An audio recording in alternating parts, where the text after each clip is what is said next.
19h45, la barrière Info Soir. Messieurs, dames, bonsoir et bienvenue à cette nouvelle session d'information du mardi 15 novembre 2022. Rencontre ce matin au Centre des métiers du cuir et d'art entre techniciens et le ministre de l'enseignement de la formation technique. Objectif échanger afin de trouver la meilleure formule permettant à la formation professionnelle et technique de contribuer davantage au développement de l'économie. Ismaël Moumouni, chez Bouguissou. Accorder leur violon pour le renouvellement de la formation professionnelle et technique en vue de booster davantage l'économie du Niger, objet de cet espace de dialogue entre le ministère de l'enseignement technique et de la formation professionnelle et le secteur privé. Ce dernier salue telle initiative qui est la première du genre. Trop souvent, le secteur privé, qui demeure un gros pourvoyeur d'emplois, se plaint du manque de main-d'œuvre qualifiée et adaptée à ses besoins propres. Ceci est justifié dans la mesure où le programme de formation a été défini sans une coordination forte impliquant l'ensemble des utilisateurs, des acteurs et bénéficiaires de la formation. C'est pourquoi je tiens à féliciter M. le ministre de l'Enseignement technique et de la formation professionnelle pour avoir initié la présente rencontre d'échange et de travail destinée à faire du secteur privé un partenaire incontournable de la formation professionnelle et de l'apprentissage dans l'optique d'appuyer les actions du gouvernement dans la recherche d'emploi pour les jeunes. Présents à cette réunion, les partenaires techniques et financiers rassurent l'État nigérien de leur accompagnement dans cette démarche. La formation professionnelle actuellement ne tient pas beaucoup compte des besoins du marché. Et c'est pour ça que la réunion d'aujourd'hui est particulièrement importante. Il est fondamental à nos yeux de dialoguer avec le secteur privé en tant qu'employeur en essor constant pour assurer la pertinence du parcours de la formation. Du point de vue de l'approche, les partenaires techniques et financiers s'engagent dans la promotion de la formation duale et la professionnalisation des enseignants et des encadreurs. Après avoir rappelé aux participants la place de choix qu'occupe l'éducation et la formation aux yeux du président de la République, le ministre Kassoum Mokhtar est revenu sur cette réunion qui vise essentiellement la formation d'un cadre de travail en rapport avec nos missions respectives en matière de formation continue, en cohérence avec la loi 2015-22 du 25 avril 2015, déterminant les principes fondamentaux de l'enseignement et de la formation professionnelle et technique, qui stipule que la formation professionnelle continue a pour objet de favoriser l'insertion ou la réinsertion et la mobilité professionnelle des travailleurs, d'adapter les travailleurs à l'évolution de la technologie et des métiers. En dehors des points importants que les débats ou les recommandations pourraient nous amener à retenir, la rencontre de ce matin porte sur 4 points essentiels, hormis une présentation succincte des missions du ministère. Il s'agit de la formation du cadre de concertation avec le secteur privé, la formation continue des travailleurs du secteur privé, les stages professionnels des apprenants de l'RPT, l'apprentissage par alternance, l'immersion professionnelle des formateurs encadreurs de l'EFTP. Le ministre de l'Enseignement technique et de la formation professionnelle fonde espoir que des recommandations et engagements pertinents sortiront de cette rencontre d'une journée. La réunion du Conseil des ministres du 10 novembre 2022 a adopté le projet de création d'un établissement public à caractère administratif dénommé Agence nationale d'assurance qualité et d'enseignement supérieur et de la recherche, ANAQ-SUP. Cette nouvelle agence aura pour mission d'améliorer la qualité des formations, mais aussi de permettre au Niger de se conformer aux exigences sous-régionales et internationales. Hassan Saleh Moustapha.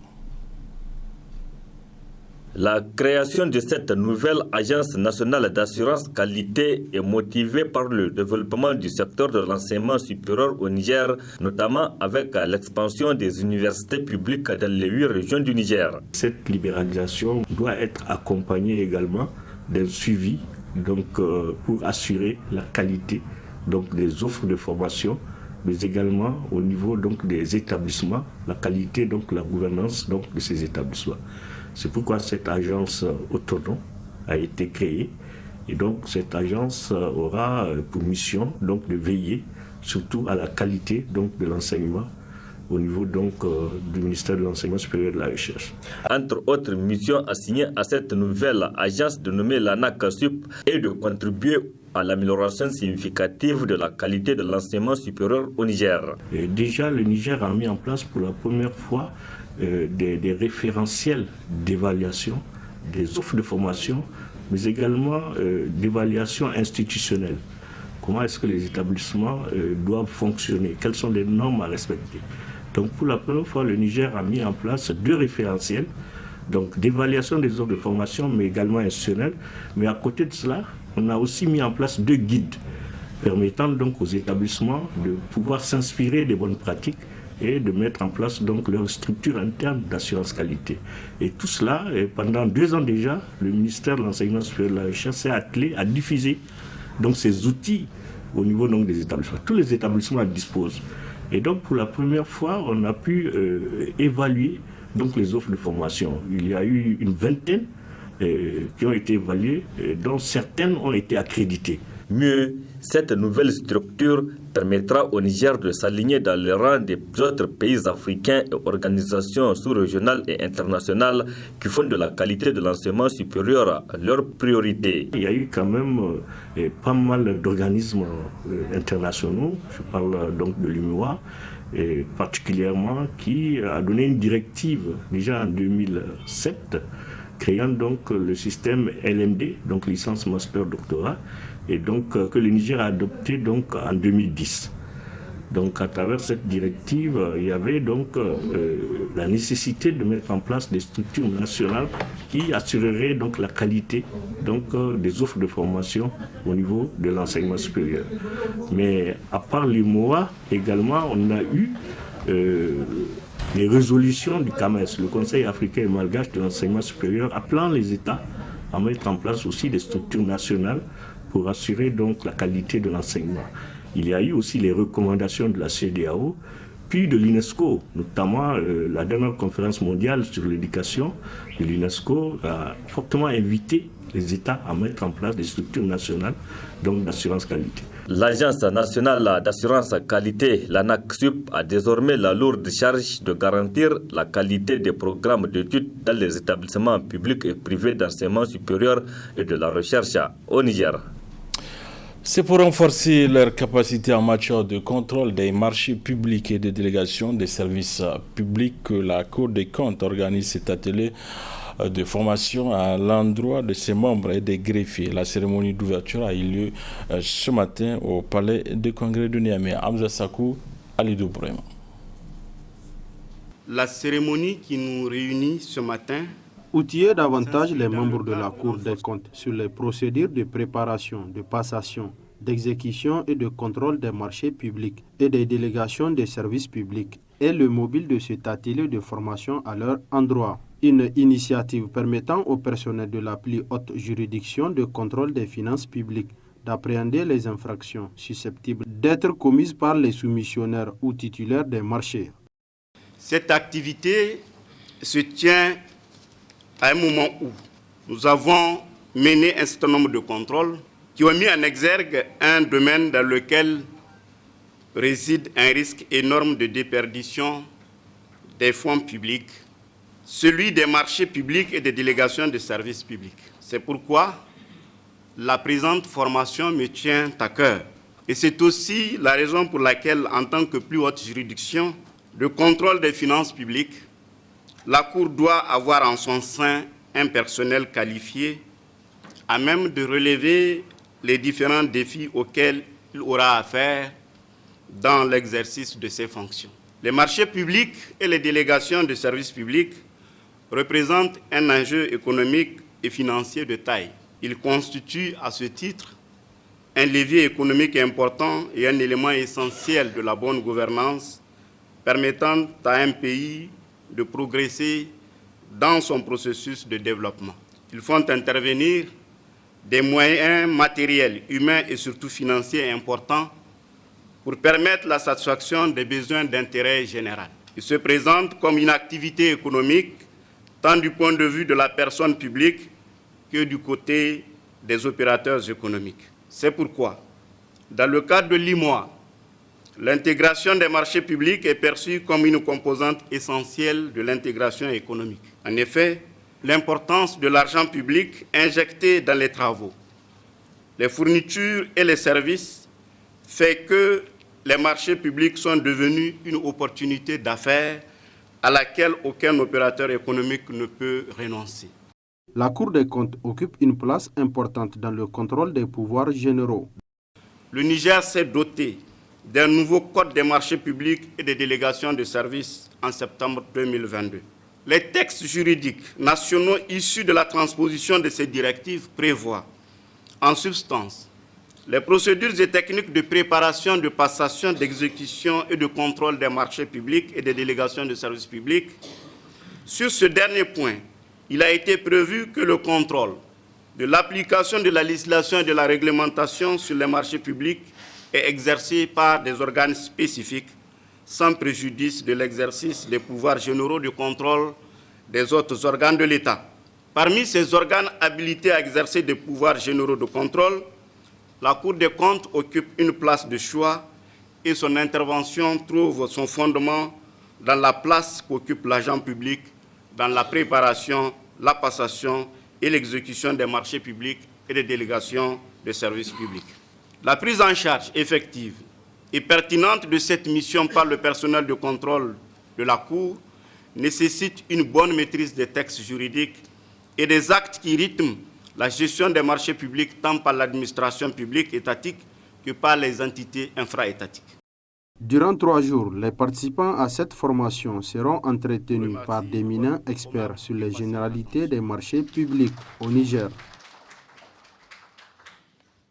L'amphithéâtre 1000 places de l'université Abdou Moumouni de Niamey a servi de cadre ce matin à une conférence publique co-animée par l'ambassadeur de France au Niger, Sylvain Ité, et Moussa Tchangari de la société civile.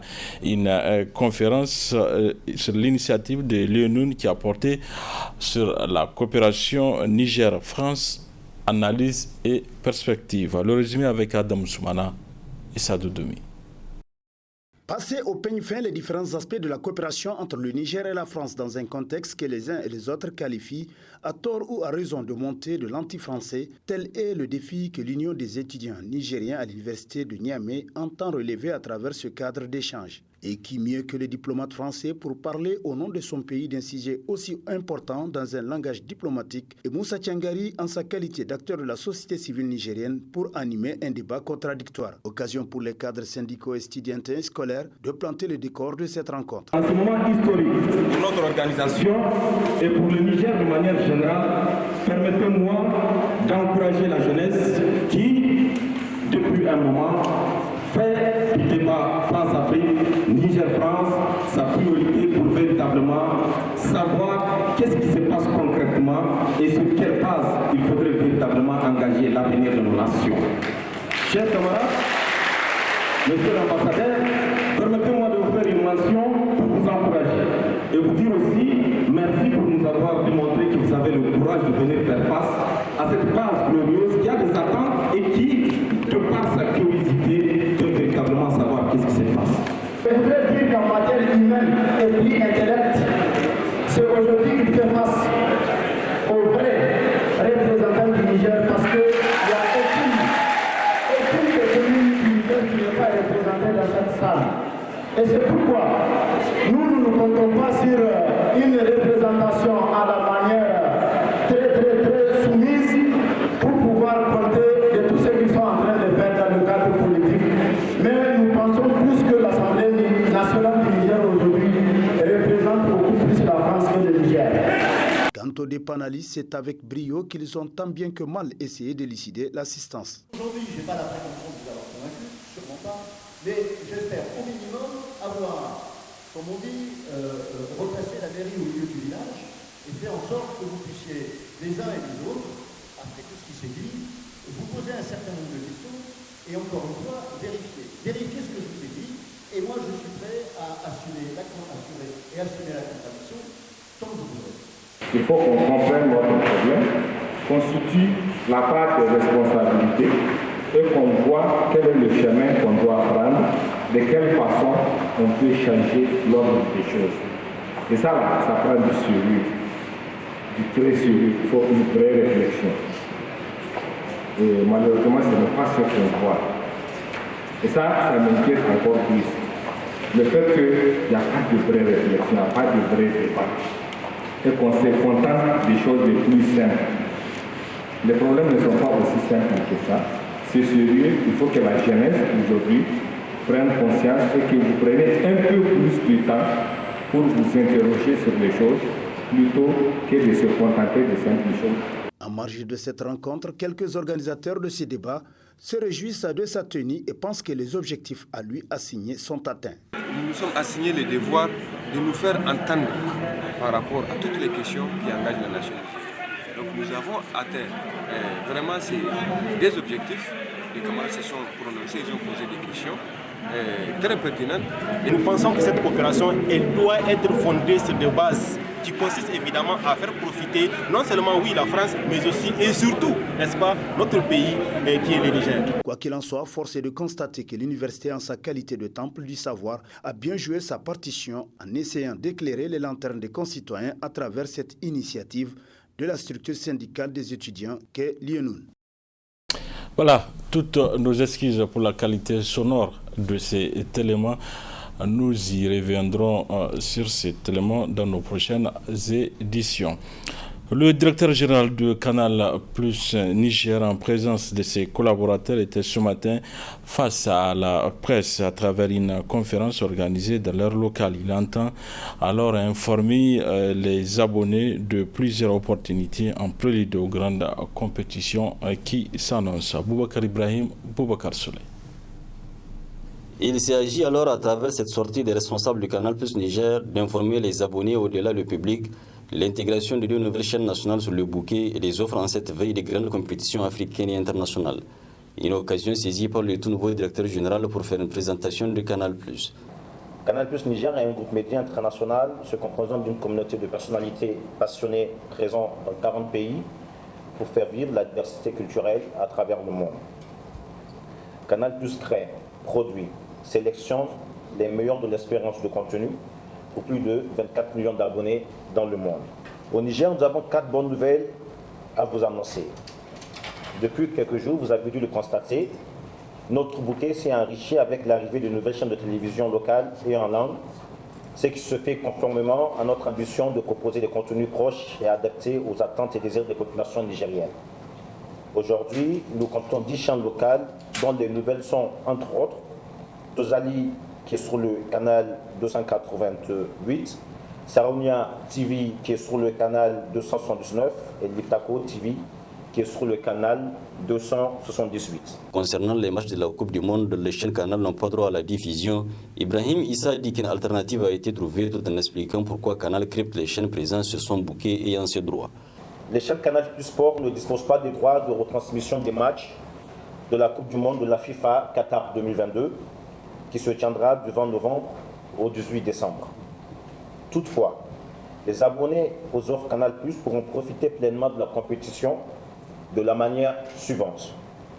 Les 28 plus belles affiches, dont les matchs des équipes africaines, notamment du Cameroun, du Sénégal, du Ghana, des huitièmes de finale, de quart de finale, les 2 demi-finales, la petite finale et la grande finale, seront à retrouver en direct sur la chaîne de la RTN, canal 280 du bouquet Canal+, via votre téléviseur ou l'application Canal+. La chaîne nationale du Niger, RTN, est disponible dès l'offre Access à 5500 sur la diffusion des 28 matchs ci-dessous cités. Les 64 matchs de la compétition seront diffusés en direct et en langue anglaise sur les chaînes Super Sport, World Cup Central en haute définition sur le canal 435, de Super Sport World Cup Select 2A sur le canal 434 disponible avec la chaîne Super Sport World Cup Fan Zone au sein de l'English Pack de 2S TV des offres Canal+. Vous savez, ceux qui accordent les droits ont des exigences et ils ont des exigences de diffusion et de limitation de territoire. Par exemple, la chaîne nationale de la Côte d'Ivoire a acquis les droits qu'il doit diffuser uniquement sur le territoire ivoirien. Et en ce sens-là, puisque la chaîne de la Côte d'Ivoire arrive au Niger, ils n'ont pas les droits pour que la diffusion arrive au Niger. Et naturellement, on demande à Canal+ Côte d'Ivoire d'occulter la diffusion et de le limiter sur le territoire du Niger. Il en va de même pour la télévision nationale du Niger qui a eu les droits, qui sera diffusée qu'au Niger, à la limite des territoires du Niger, et donc les autres pays ne pourront pas le voir. Donc ce n'est pas une démarche volontaire, mais quand on signe un contrat, on est aussi obligé d'aller jusqu'au bout pour respecter les clauses de ce contrat-là. Présents à cette conférence, les deux responsables des chaînes ayant fait l'objet d'intégration n'ont pas manqué de faire part de leur satisfaction tout en déclarant que c'est un partenariat qui sera profitable à tous. À la commune Niamey 5, une unité de production transforme du bois mort en un combustible sous forme de granulés utilisé dans divers domaines dont la fabrication de pavés en plastique. Détail avec cet élément du studio Kalangu.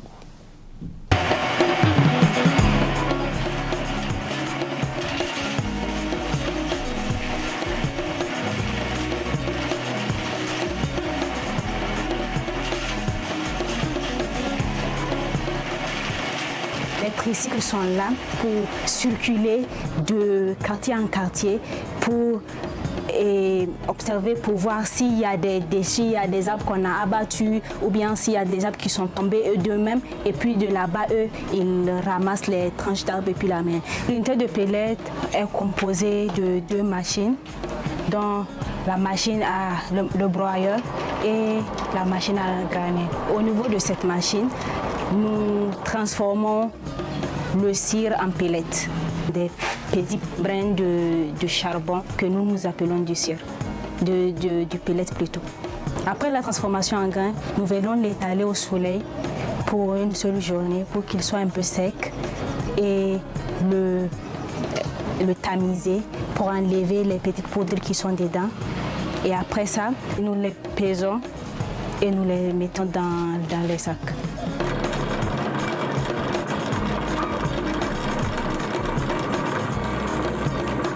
Par jour, nous pouvons faire environ 8 à 10 sacs si les machines nous le permettent. Et le mois de fois, nous apportons au mairie garage, même si ce n'est pas suffisant, mais nous apportons au mairie garage des fois 20 sacs de 60 kg.